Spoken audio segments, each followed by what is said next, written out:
ورحمة الله وبركاته. اللهم صل وسلم وبارك على سيدنا محمد وعلى آله وصحبه أجمعين. حبايب قلبي عاملين إيه؟ يا رب دايما تكونوا بخير. كل سنة وانتم طيبين. لسه مستمرين مع بعض في تجهيزات رمضان، والنهارده طبعا الفيديو بتاعنا جميل جدا. هنعمل ايه النهارده؟ هنعمل المخلل المشكل. طبعا البطل الرئيسي والراعي الرسمي رمضان، كلنا عارفين كده، ما بنقدرش نستغنى عنه لا في فطار ولا في سحور. فالنهارده ان شاء الله هنعمل نوعين من المخلل المشكل، وكمان هنعمل الليمون المعصفر. احلى حاجه ده انا بصراحه بحبها قوي، كمان اكتر مع السحور جنب طبق الفول كده. الليمونتين بقى المخللين دول مفيش غنى عنهم. فالنهارده ان شاء الله هنعمل الليمون المعصفر وهنعمل كمان المخلل المشكل. طيب يلا بينا على طول دلوقتي هنخش على الفيديو، نسمي بسم الله ونصلي على رسول الله ونشوف ايه المكونات بتاعتنا النهارده اللي احنا هنخللها. هنعمل ايه النهارده؟ خضار. هنخلل ايه؟ معايا طبعا لفت، معايا هنا زهره القرنبيط جايباها كده مقطعه حتت صغيره بالشكل ده اهو، تمام. وهقطع دي انا مخليها كبيره قدامكم عشان هقطعها واوريها لكم. وكمان معايا هنا الخيار، معانا حبايه كده من البنجر، وكمان معايا هنا شويه من الفلفل، ومعايا الجزر. طبعا يا جماعه الكميات انا مش بحددها، الكميات على حسب احنا بنحب ايه اكتر من التاني. يعني اللي بيحب لفت هيكتر، اللي بيحب الجزر هيكتر، بحب خيار اكتر قرنبيط اكتر، على حسب ما انا هكتر الحاجه اللي انا بحبها اكتر من التانيه. تمام. فالكميات دي بتاعتكم العبوا فيها زي ما انتوا عايزين. طيب معايا ايه هنا تاني؟ معايا بقى كمان الليمون اللي احنا هنخلله في المخلل المشكل، تمام. ومعايا هنا برضو الليمون اللي احنا هنخلله في الليمون المعصفر. اللي هنحط معايا ان شاء الله الجزر هنستخدمه لنوعين المخلل، وكمان معايا ورق اللوري، ومعايا كام فص كده من الثوم، دول هنعوزهم برضو للمخلل المشكل. تمام. معايا ايه تاني هنحتاج له النهارده؟ الملح طبعا، ومعايا هنا سكر، ده سر القرمشه يا جماعه. معايا هنا السكر هو اللي بيخلي كل حاجه في المخلل بتفضل محتفظه بالقرمشه بتاعتها. ومعايا الهريسه اللي مش بقدر استغنى عنها في اي انواع مخلل بعملها. لليمون بقى اللي هو المعصفر هنعوز ايه؟ معايا هنا ده طبعا جايبانا ب5 جنيه عصفر اهو، كويس قوي كده، على حسب ما انتوا برده عايزين تزودوا براحتكم. بالحجم ده برده شويه دول حلوين قوي، ب5 جنيه انا جايباهم اهو. ومعايا حبة البركة برضو ب5 جنيه، جايبة ب5 حبة بركة، وجايبة كمان ب5 عصفر. ومعايا هنا ملح ليمون اهو، هاخد منه شوية صغيرين، ده برضو زي مادة حافظة. يلا بقى كده على طول نشوف هنعمل ايه. اول حاجة هنا هعملها ايه؟ هجيب كده الملح بتاعنا، هاخد معلقة كده كبيرة على اللفت كله بالطريقة دي، شوية كمان يعني زي معلقة كده، معلقة ونص من الملح. وكمان هاخد برضو هنا شويه على الجزر عشان احطهم مع بعض في مصفى واحده ينزلوا السوائل او الميه اللي هي بتبقى في الخضار، عشان ما ينفعش اخللهم بالطريقه دي. يعني عشان ايه؟ عشان تطول شويه عمر المخلل معايا.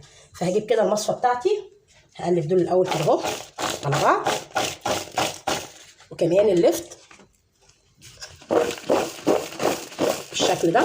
هجيب بقى المصفى، انا كده جبت المصفى بتاعتي اللي هسيبها هيصفوا فيها كل الميه بتاعتهم اهو. وكمان ادي الجزر معاه، لان كله مع بعض دلوقتي هيدبل من الملح وهينزل الميه بتاعته كلها. هوديهم دلوقتي بقى على حله كده، هسيبهم مع بعض شويه قد ساعه ساعتين، من ساعه لساعتين هسيبهم يكونوا صفوا ميتهم. دلوقتي بقى هعمل ايه؟ هبتدي بقى اقطع القرنبيط. انا عايزه الزهره قد كده بالظبط صغيره عشان تبقى شكلها حلو معايا في التخليل، وتبقى مظبوطه كمان ايه في البرطمان، ما تبقاش حاجات كبيره بالطريقه دي. هقطعها كلها قطع صغيره كده، افرقها بعيد عن بعض بالطريقه دي. دلوقتي بقى بعد ما قطعناهم بالشكل ده هروح على البوتاجاز، عشان يعني هياخدوا ايه، هنزلهم في ميه سخنه كده يطلعوا بس ان كانت ايه غازات الروائح اللي هي بتبقى في القرنبيط. لازما بناخدهم في ميه سخنه كده شويه صغيرين، دقيقتين بس بالكتير يعني، وبنطلعهم بس تدبل معايا بسيط وتنزل بقى ايه الغازات اي حاجه فيها يعني. تمام. وكمان بالمره حاطه ميه لليمون. هنشوف هنعمل ايه على البوتاجاز، يلا بينا. انا هنا يا جماعه حطيت ميه زي ما قلت لكم. اول ما بدات كده هتنمل معايا او تبدا تغلي بسيط رميت الليمون بتاعي. وهنا برده نفس الحكايه. الليمون هنا بالمناسبه انا ممكن اقطعه نصاص زي ما انتم شايفين كده اهو بالشكل ده، وممكن اخليه سليم،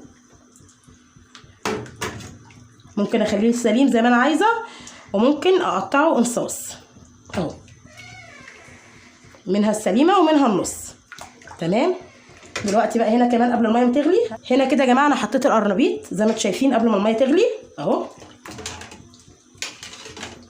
يا دوبك بس دقيقتين 2 وهعينهم. عارفين انا طبعا مش عايزاهم يستووا معايا خالص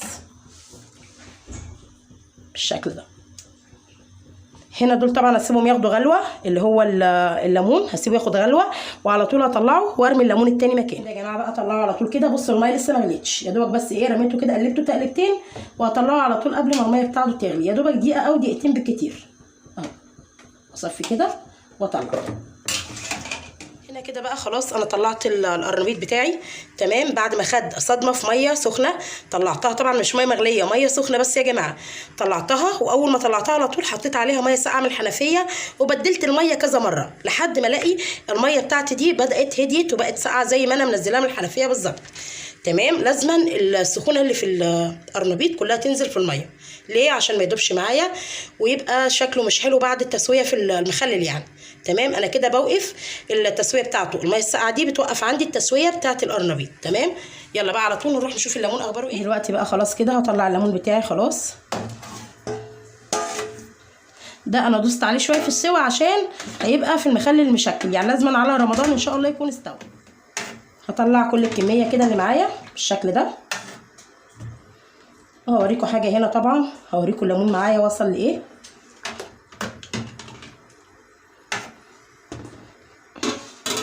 هنا الليمونه اتطرت معايا قوي، بصوا سخنه طبعا مش عارفه اوريها لكم، هجيب حاجه ادوس عليها بيها. شوفوا من كتر ما هي استوت شويه شققت ازاي اهي. بصوا هدوس عليها كده طريه معايا اهي، شايفينها دي؟ عشان انا مش عايزاها ايه تطول معايا في التسويه فدوست عليها شويه في السوا. انما الليمون التاني هوريكم هنعمل فيه ايه دلوقتي، اللي هو هيبقى بالعصفر. هوريكم مش هدوس عليه في التسويه زي كده ابدا. انا طبعا عامله من الاول ليمون معصفر فده هسيبه يطول معايا شويه، انما انا كنت عامله من الاول لرمضان طبعا، يعني الايام الجايه دي جاهز عندي الليمون المعصفر.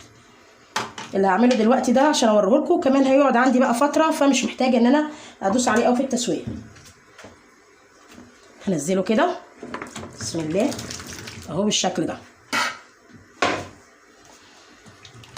يا دوبك بس كده شويه صغيرين، الليمونه تضطر معايا حبه صغيره كده وهشيلها على طول، يعني بتاع 5 دقايق. شايفين يا جماعه اهو. هدوس هنا بقى على الليمونه كده هلاقيها نفشت معايا وجامده كده ناشفه اهي طريه، بس القشره نفسها شدت. ولما اجي اخلي الليمون معصفر لازما الحبايه بتاعه الليمون احسن حاجه الليمون المعصفر اللي هو الحبايه الكبيره. زي ما انتم شايفين كده انا منقياه كله كبير للليمون المعصفر اهو. شايفين حبايه حلوه كده ماسكه نفسها اهي. ده بيبقى بقى معايا روعه قوي في التخليل يعني. الحبوب رفيعه شويه بجيبها كده بخليها مع المخلل المشكل. تمام، هطلع بقى دول دلوقتي. هصفي من الميه. لو انتوا عايزينه هتخللوه ومش هتصبروا عليه فانتوا هتسووه شويه عن كده، هتسيبوا الميه تقلب عليه وتطلعوه على طول برده. تمام، بس انا طبعا عشان هيعوق عندي انا مخلله وعندي كده مخلله يعني من الاول، فانا هخلي ده ما يكونش مستوي قوي، يقعد عندك بقى ان شاء الله سنه. هطلع الكميه بقى كلها ونشوف هنعمل ايه. هنا بقى يا جماعه انا خلصت كده الليمون بتاعنا، ادي اللي هنحطه مع المخلل المشكل وادي اللي احنا هنعمله وحدي. طيب احنا هنا قلنا اللي هنعملها المعصفر مش هنسويه قوي. ليه مش هنسويه قوي زي ده؟ عشان انا مش مستعجله عليه. انا هوريكم في اخر الفيديو انا عامله برطمانين طبعا يعني هستخدمهم الايام دي وكمان في رمضان. تمام، ده بقى انا هسيبه يقعد معايا كده ان شاء الله يقعد سنه، عشان انا مش مسويه التسويه بتاعته كامله يعني سايباه شويه نص تسويه. سبته كده شويه خد يا دوبك بس الصدمه وطلعته على طول، يا دوبك القشره تضطر حاجه بسيطه. تمام، وبطلعه سليم كده زي ما انتم شايفين اهو، صحيح زي ما هو. شايفين هتدوسوا عليها كده هتحسوا ان هي سخنه بس ناشفه معاكم جامده. دلوقتي بقى اللي انا سويته قوي اللي هو ده، اللي هو بتاع المخلل المشكل، هدوس عليه كده بصوا هتلاقيها طريه معايا زي ما انتم شايفين اهي. دي كده اللي انا هستخدمها في المخلل المشكل. طب هنركن ده دلوقتي وهنشوف هنعمل ايه. الخلطه بتاعت الليمون المعصفر، هجيب العصفر بتاعنا كده، طبق فاضي معايا هنا هفضي فيه العصفر الكميه بتاعتي اللي انا هستخدمها النهارده بالشكل ده كده. وكمان حبه البركه مش هاخدها كلها طبعا، هاخد منها جزء بس يعني بتاع معلقتين كبار كده. عايزين تزودوا ده حاجه ترجع لكم، معلقتين 3 كفايه قوي اهو بالشكل ده كده، كفايه قوي كده.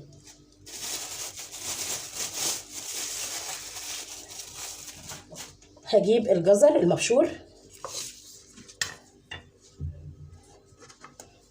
هاخد هنا شويه بالشكل ده. هنعمل ايه دلوقتي؟ هاخد الهريسه، هاخد منها كده هنا ادي معلقه، معلقتين، عايزين تكتروا عادي، عايزين تقللوا عادي، حاجه ترجع لكم. انا هنا خدت معلقتين وهخلي الباقي ده عشان نخلي المشكل. هاخد بقى الملح ادي 1 2 3 4 5 معالق كبار من الملح، وهقلب كل الخلطه دي كده مع بعضها.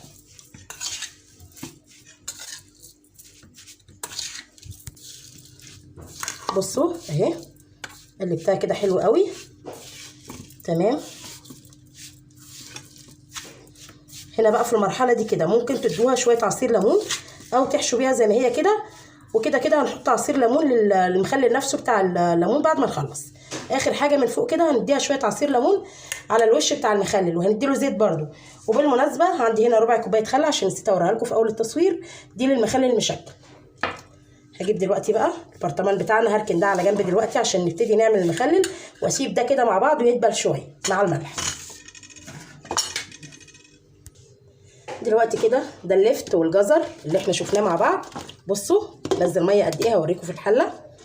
شايفين كل الميه دي كده بقى انا مش عايزاها، كانت هتفسد معايا المخلل اهو. شايفين كميه الميه قد ايه، ولو سبته كمان هينزل اكتر من كده، بس هو كده اديله زي ساعه بالظبط فكفايه عليه قوي كده. انا مستعجله طبعا، انتوا مش مستعجلين هتسيبوه ساعتين بالظبط تمام.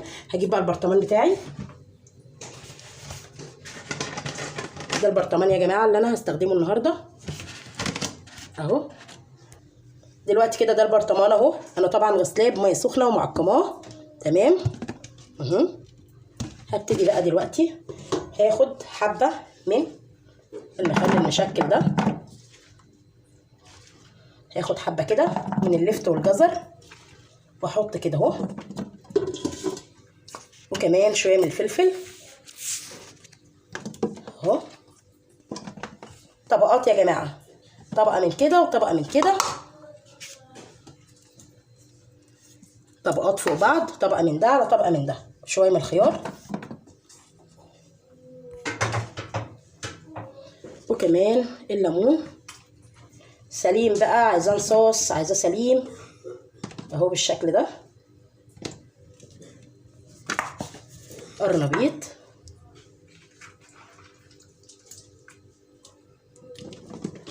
بالشكل ده كده.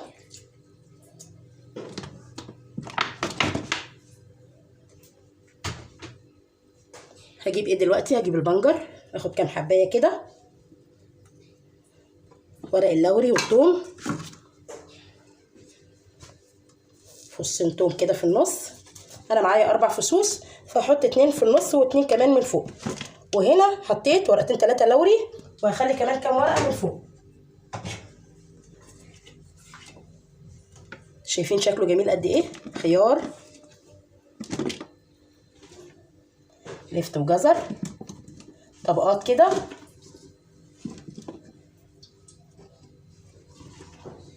بالشكل ده، وكمان فلفل.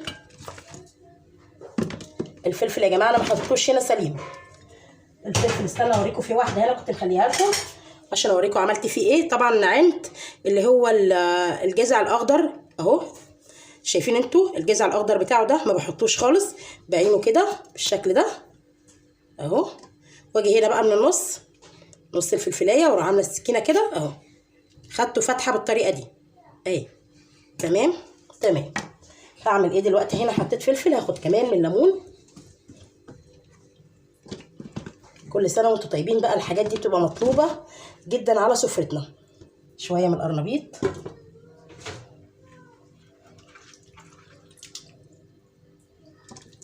واحلى حاجه ان انت اللي عاملاه بايديكي، حاجه بره يا جماعه مش بحبها خالص خالص في المخللات بالذات، ان ما كانش في البيت ما اعرفش اكله. الخيار بالشكل ده، ادبه كده دبتين عشان يتساوى معايا ويبقى كله مع بعضه كويس. شويه من الفلفل،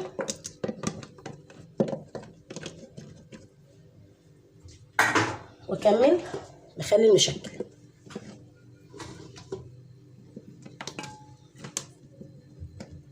البنجر،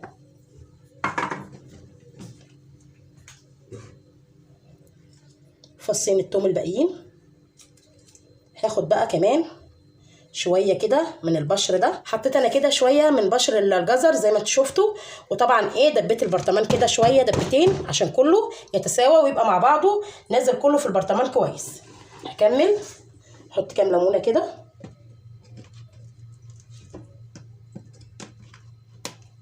تمام تمام. كمان شويه من الخيار اهو، وشويه من المخلل العادي. حطيت كده كمان شويه من الجزر واللفت اهو، واضغط كده على البرطمان عشان كله ينزل مع بعض اهو. شايفين شكله قد ايه جميل؟ شايفين؟ ايه رايكم في الالوان بقى؟ بصوا بصوا يا جماعه، بصوا الشكل الجميل اللي يفتح النفس بقى من قبل ما يستوي حتى. شايفين؟ ما شاء الله. كل سنه وانتم طيبين. هبتدي دلوقتي بقى، هجيب برطمان تاني عشان في شويه هنا اتبقوا معايا، هحطهم بقى كلهم مع بعض زي ما هتشوفوا كده. هاخد القرنبيط، صفيته من الميه كويس،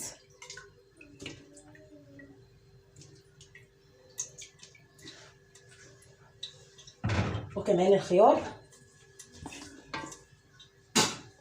والليمون الباقي اهو بالشكل ده كده، وهقلبهم على بعض. هجيب البرطمان بتاعي، هاخد كمان كام حبايه فلفل اللي باقيه دي، وزي ما قلت لكم يا جماعه الليمون اللي هو اللي زي كده الصغير شويه هو اللي بناخده في المخلل المشكل، تمام اهو. اقلبهم بقى بالشكل ده. هعبي ده يا جماعه زي ما شفتوني عبيت التاني. دلوقتي يا جماعه خلاص عبيت ده وعبيت ده اهو زي ما انتم شايفين بالشكل ده، اتملوا كده. هاخد بقى شويه من الجزر المبشور وعلى الوش عشان يحمي لي المخلل وما يبقاش المخلل اللي طالع فوق، يبقى الجزر هو اللي على وش البرطمان. هاخد برده على التاني بالطريقه دي اهو بالشكل ده، وهاجي كمان هنا هاخد كام ورقه لوري، وعلى التاني برده هاخد كام ورقه لوري. حطيت هنا كده انا ورقتين من اللوري، وكمان هنا هحط ورق لوري كده. طب بنحط ورق اللوري ليه في المخلل؟ عشان ده بيمنع الماده اللي هي الريم اللي بتتكون على المخلل من فوق، تمام. دلوقتي بقى هبتدي اجهز المحلول الملحي اللي احنا هنحتاج له النهارده. انا هنا معايا 2 لتر من الميه، هاخد عليهم 8 معالق من الملح. 1 2 معالق كبيره يا جماعه، 3 4 5 6 7. هكمل بس دي نص معلقه، هجيب نص كمان. ادي يا جماعه المعلقه الثامنه من الملح، تمام. هاجي هنا بقى هاخد حوالي معلقتين كده كبار من الهريسه اهو، ادي معلقه وادي الثانيه. يبقى انا كده هنا حطيت معلقتين كبار من الهريسه. وظيفه الهريسه هنا معايا ايه يا جماعه؟ بتدي لون حلو للمخلل، وكمان ماده حافظه للمخلل، ما بتخلوش يدوب معايا بسرعه، تمام. هنزل هنا كمان بنص معلقه كده من الشطه بالشكل ده، نص معلقه كبيره اهو، اللي مش حابب بلاش. وهقلبها كده تقليبه بالشكل ده. ميه اللي احنا استخدمناها النهارده من الحنفيه عادي جدا، طبعا قلقانين من ميه الحنفيه يبقى هتغلوا ميه وتبردوها وتستخدموها، تمام. اهم حاجه ما تبقاش الميه معايا سخنه. هاجي هنا بقى عشان ما انساش السكر بتاعي، فانا هبتدي دلوقتي كده عشان ما انساهوش. في كل برطمان هاخد معلقه سكر كبيره، شايفين؟ هي دي يا جماعه سر القرمشه بتاع المخلل. احطها كده من فوق، والميه وهي نازله طبعا هتروح منزله لي كل السكر ده على المخلل كله. وهنا كمان معلقه كبيره كده بالشكل ده. مش بيحلي معايا المخلل ولا حاجه، ولا بيعمل تحليه للمخلل بس، بيظبط الطعم بتاع المخلل، وكمان بيقرمش معايا المخلل كده، بيفضل معايا مقرمش لحد اول واحده لحد اخر واحده. يعني من اول واحده بتاكليها لحد اخر واحده بتفضل مقرمشه معاكي. دلوقتي بقى كمان معايا حاجه نحطها للميه، اللي هو المحلول الملحي. هنحط ايه النهارده؟ برده ماده حافظه. هحط معايا حوالي ربع معلقه كده كبيره. طبعا لو معلقه صغيره يا جماعه هيبقى نص معلقه. شايفين ملح ليمون اهو، ده برده كماده حافظه معايا اهو. يبقى هنا هحط ربع معلقه ملح ليمون او نص معلقه صغيره بالشكل ده، وهقلبها كده مع الميه. هدوب بقى كل الميه دي حلو كده، خلي الملح كله يدوب ونرجع تاني. وهنا بقى يا جماعه هاخد الخل بتاعنا، ما نزودش عن ربع كوبايه، ولو هناخدها بالمعلقه يبقى معلقتين 3 كده من الخل. ليه؟ عشان ما يدوبوش معايا. ايوه هو هيحافظ على المخلل، بس كل حاجه ان زادت عن حدها اتقلبت ضدها. يعني ايه؟ يعني ما نزودوش عشان ما يدوبش معايا المخلل ويخليه دايب كده ويبقى طعمه مش حلو. هنا انا معايا ربع كوبايه، هكيمهم كمان بالمعلقه كده. ادي 1 2 3 4 معالق، عشان دي معلقه مش كبيره قوي. حطهم كده اهو 4 معالق من الخل. مش هنزوده يا جماعه عشان ما يدوبش معايا المخلل ويخليه يدوب قبل اوانه. هبتدي دلوقتي بقى كده انزل عليه. هجيب الكبشه والبرطمان بتاعي اهو، بسم الله. هنجيبها كده قدام الكاميرا بس عشان تبقى باينه معايا، وابتدي بقى على طول اخد كده. شايفين لون الميه عامل ازاي؟ لون المحلول بتاعنا اهو، دوبنا فيه الملح كويس. طبعا قلقانين يبقى دوقوا الميه بتاعتكم، شوفوا الحدق بتاعه المظبوط. هتبقى حادقه عن العادي بتاعنا، فاهمين؟ عشان لو الملح نقص هيدوب معايا المخلل برضه، مش هيبقى كويس. بسم الله بالشكل ده. نفضي احسن بالبوله اهو لحد ما الميه كده تتملي معايا. شايفين؟ دلوقتي كده خلاص عبيناهم، شايفين اهم بالشكل ده. اخر حاجه واخر مرحله معايا ايه؟ احط شويه من الزيت كده من على الوش اهو، اي زيت موجود عندنا يا جماعه، بس اهم حاجه يكون زيت كويس كده اهو. هاخد بقى كده شويه من على الوش بالشكل ده، عشان بس ايه ما يدخليش الهواء للمخلل نفسه اهو. شايفين؟ دلوقتي انا جبت كيس مطبخ عادي جدا، كيس المطبخ اللي احنا بنعبي بيها يعني بنعبي فيها التسبيكه، الطماطم، الحاجات اللي احنا بنخزنها يعني. كيس المطبخ العاديه اهي، وقصيتها كده كيس وقصيته. هاخد نصه في البرطمان ده ونصه في البرطمان ده، وهقفل بيه كده عشان ما يدخليش هواء. طبعا انا هنا حاطه زيت زي ما انتم شايفين اهو. الزيت ده برده بيبقى عامل اساسي عشان الهواء ما يدخليش للمخلل. هقفل كده على طول بسم الله.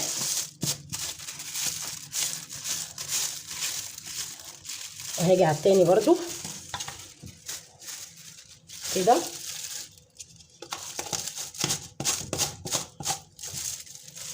بالشكل ده اهو. هاجي بقى اقصقص كل الزيادات بالمقص كده بتاع الاكياس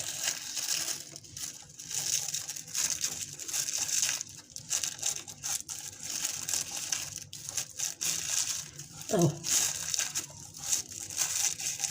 ما بخلوش في المطبخ خالص يا جماعه، بخليه في مكان هاوي، يعني مثلا ايه مكان يكون فيه هوا كده،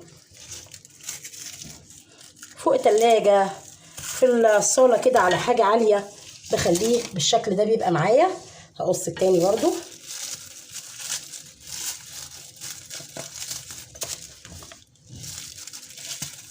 وما شاء الله هيبقى المخلل عندك والخير في بيتك كده في اي وقت هتلاقيه اهو بالشكل ده يا جماعه.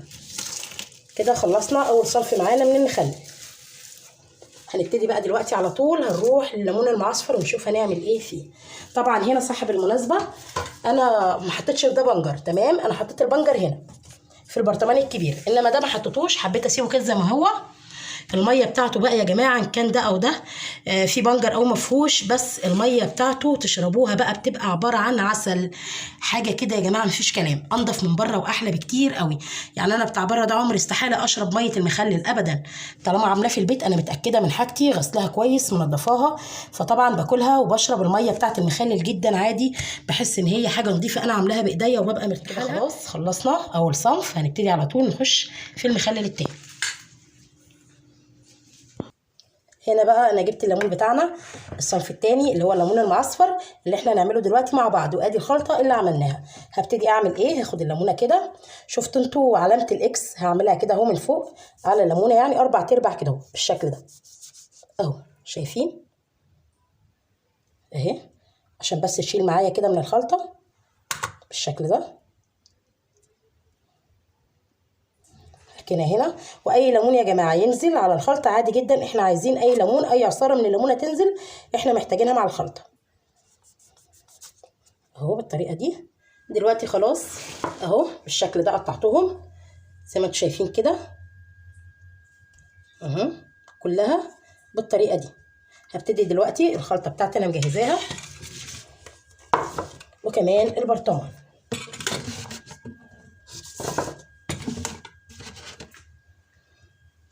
هاخد بقى الليمونه بالطريقه دي، افتحها كده واخلي الخلطه في النص اهو، في الاربع جوانب بتاع الليمونه يبقوا طايلين بالشكل ده يا جماعه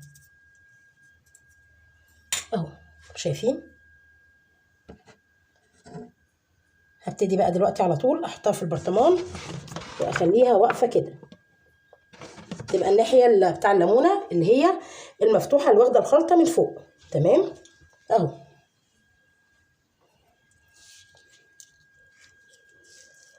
الشكل ده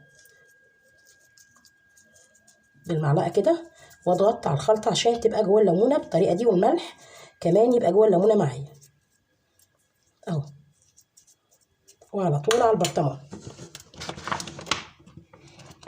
خليه كله واقف كده على حيله. مش عايزه الليمونه تبقى نايمه في البرطمان، لا، تبقى الليمونه كل واحده والتانيه واقفين كده بالطريقه دي اهو.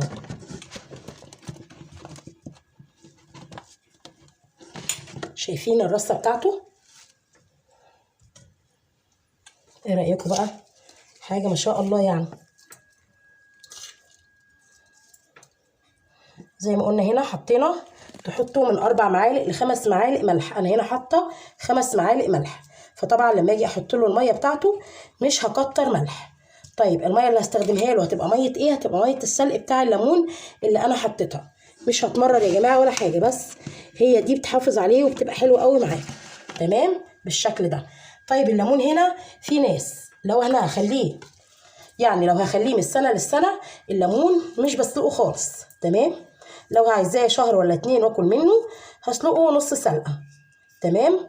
لو عايزاه شهر واحد بس او 15 يوم يبقى هخليه مستوي شويه زياده عشان يستوي معايا بسرعه في الميه بتاعته. بالنسبه للمراره اللي في الليمونه، في ناس بتنقعه بعد ما اسلقه كده، مثلا انا سلقته اهو، قبل ما اقطعه 4/4 بالطريقه دي بنقعه في ميه، افضل اغير الميه عليه، يعني لمده يوم بحاله انقعه في ميه واغير الميه كل ساعتين. يعني سلقناه قبل ما نقطعه 4/4 بنقعه في ميه لمده يوم، كل شويه بغير له الميه بتاعته، ليه؟ عشان المراره اللي فيه تنزل. الكلام ده يا جماعه لو انا عايزه اكله بسرعه ومستعجله عليه. طيب مش عايزين ناكله بسرعه ومش مستعجلين عليه زي ما عملنا النهارده كده، يبقى هنعمله دلوقتي زي ما احنا عملنا دلوقتي، سلقناه وكمان هنعمله على طول من غير نقع ولا حاجه، هنقعه بس في حاله لو انا عايزه اكله بسرعه عشان المراره اللي فيه تنزل اهو. انا بقى مش مستعجله عليه فانا مش هنقعه خالص ولا حاجه بالشكل ده. وهرص البرطمان بتاعي كله بالطريقه دي. طبعا ده انا مش هحط له فلفل عشان ما يدوبش معاه وهيبقى مش حلو قوي مع الليمون لو اخر، تمام. الفلفل بنحطه في حاله واحده لما نكون هناكله بعد 15 يوم بعد شهر، بنحط له الفلفل عادي، فلفل اخضر كده بحطه له وبيبقى حلو قوي، بيحافظ لي على الليمون وبيبقى جميل قوي مع الليمون بيتاكل معاه. فانا هنا مش هحط فلفل ولا اي حاجه عشان انا عايزه الليمون ده ياخد وقته براحته، مش مستعجله عليه في الاكل دلوقتي. وهوريكم في الاخر الفيديو اللي انا مخليلاه بالليمون بالفلفل اسف كده يا جماعه. انا حطيت الليمون بالشكل ده، وزي ما قلت لكم كل ليمونه كده واقفه جنب اختها، مش بخليها مايله عشان الخلطه تاخد وتدي مع الليمونه وتبقى حلوه قوي معاها. تمام. هامله بقى البرطمان كله بالطريقه دي على قد ما كميه الليمون الموجوده عندنا ما تكفي البرطمان، ونرجع تاني مع بعض. دلوقتي يا جماعه زي ما انتم شايفين انا خلصت كميه الليمون كلها، حشيتها بالخلطه بتاعتي اهي وبقت بالشكل ده معايا. وده الشكل بتاع الليمون بعد ما اتحشى بالخلطه اللي هي بتاع العصفر والهريسه والحاجات اللي احنا عملناها والجزر وكل الحاجات دي. شايفين انتوا بقى هنا العصاره اللي هي نزلت من الليمون نفسه. تمام. انا طبعا وانا بفتح الليمون كده بينزل منه السوائل بتاعته دي اهو، مش هرميها طبعا، انا محتاجه لها مش هرميها. وكمان عندي هنا شويه من الخلطه اتبقوا اهو، مش هرميهم برضو. جبت هنا بقى الميه اللي احنا هنعمل منها المحلول اللي احنا هنحطه على الليمون. تمام. الميه بتاعتي دي من سلق الليمون يا جماعه، سبتها هديت وبردت خالص كده زي ما انتم شايفين. وهنبتدي بقى على طول دلوقتي ناخد الخلطه اللي بقت معايا دي وانزل بيها كده عليها اهو بالشكل ده. هنا بقى كمان حرام نرميهم، هم حلوين جدا يعني برضو هيحلوا معانا المخلل الشويه اللي هم كانوا باقيين من المحلول اللي احنا كنا عاملينه الاولاني. تمام.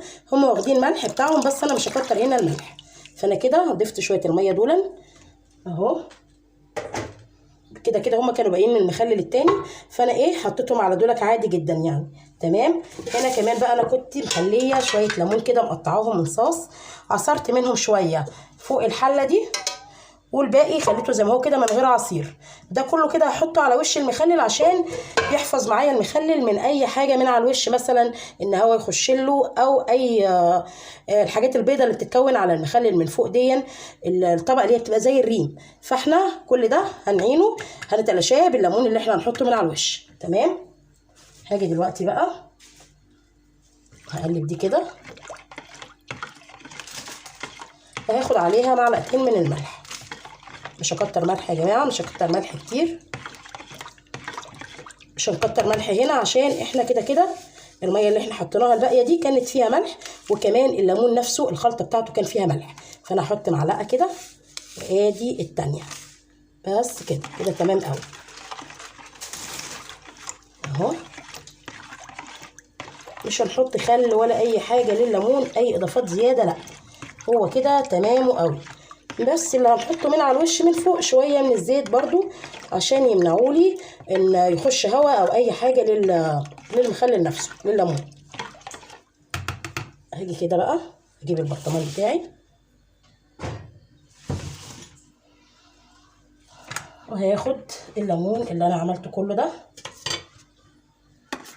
اهو، هنزل بيه كده جوه الليمون التاني. دلوقتي بقى بعد ما حطيت الليمون اللي هو اللي ما حطيتوش ميه خالص، الني اللي انا حطيته عشان من على الوش بس كده حفظا لليمون المخلل. ودلوقتي هنزل بالمحلول بتاعي اهو بالشكل ده. دلوقتي بعد ما حطينا الميه طبعا انا كملت بشويه ميه كمان من الميه برضو اللي هي بتاعه الليمون اللي احنا كنا سالقينه فيها. تمام. هنزل بقى بشويه الليمون دول اللي في الحله اهو اهو. تمام. هاجي بقى هنا كده هحط هنا بقى كده كام ورقه لوري اهو، حوالي 3 ورقات ولا حاجه ولا 4 بالشكل ده اهو من على الوش. وهنزل اخر حاجه بالزيت اهو. هقفل بقى البرطمان كله كده بالزيت، شايفين بالشكل ده. ايه رايكم بقى؟ ما شاء الله. هجيب برضو كيس عشان هعمل نفس ما عملت في البرطمان التاني، كيس كده وهحطه على بق البرطمان وعلى طول هقفل الغطا. دلوقتي خلاص بعد ما غطينا كده الليمون بتاعنا ده الشكل بتاعه النهائي اهو. وبالهنا والشفا بقى، كل سنه وكلكم طيبين يا رب ويعود عليكم الايام بخير.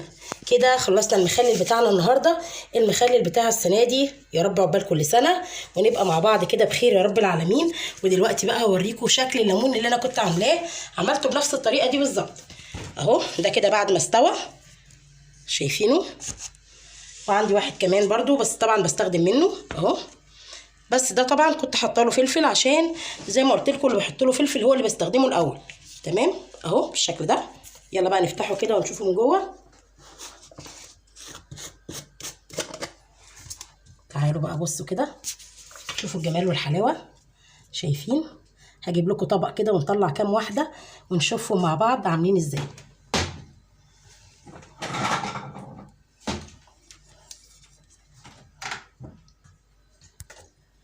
دلوقتي يا جماعه هوريكم، طلع كده كام واحده ونشوف الجمال والحلاوه. شايفين الخلطه عامله ازاي جوه الليمونه؟ معمول بنفس الطريقه اهو.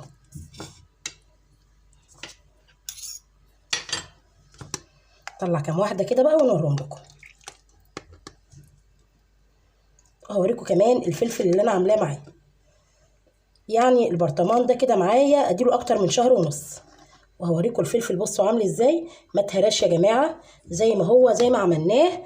هتطلعوا كده هتلاقوه ما شاء الله مستوي من غير ما يكون مهري اهو. شايفين فلفلايه